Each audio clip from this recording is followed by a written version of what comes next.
Hey everybody, happy Friday. It is November 21st, 2025. This is Ryan Holguin with The Practical Place, and I'm thinking about the Starbucks union worker strike, and I have a lot of thoughts about it. I'm not here to argue one way or the other, who's right, who's wrong, but because this is The Practical Place, I like to sort of think about these very, very big ideas, these big things happening, and think about the impact on me as an individual, like what are takeaways for me. And initial thoughts are, for the union workers, the ones on strike, like one, for context, like this is a very small percentage of people, like in terms of Starbucks employees. I think it's like less than 1% of employees and maybe about 1% of the stores affected by this. But if you read the news, it's probably like a huge thing, right?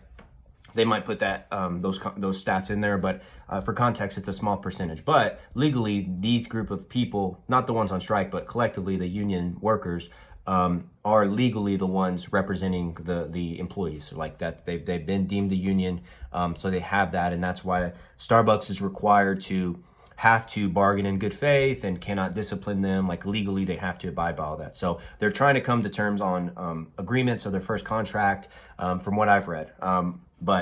Anyways, from a practical sense, I think of like from the employee side, the ones on strike, like thinking about like the workers not on strike, like how much it affects them, because they're trying to live an honest life, I'm assuming, and probably the ones too on strike, but this is affecting them. This is their life. They're trying to just provide for their families. And then on top of that, it's like, do you want to be a barista your entire life? Like if you do, like that's fine. Everybody can do whatever they want. I'm not saying that's bad, but I just am curious about that, because is this something worth fighting for if you're not going to be a barista, in 3 years? Like maybe you are, I don't know.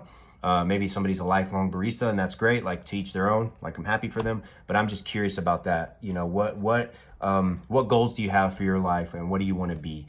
And is this it? So, yeah, and Starbucks, I just, hopefully they can do the right thing, come to the table, come to an agreement so that we can, everybody can get what they want to a degree, right? Not everybody's going to always be happy, but maybe people can come to terms there. But that's what I'm thinking about from a micro sense, like, what do you want to be? And then even just your perspective of your environment, your work environment, like, beauty is in the eye of the beholder. So if you don't like it, maybe you just go find another job. Like we live in a very opportunistic society where we can do that, assuming we have the skill set. It's not easy, but you could do that. So anyways, let me know what your thoughts are in the comments below. This is Ryan Holguin with The Practical Place. I will see you in the next video.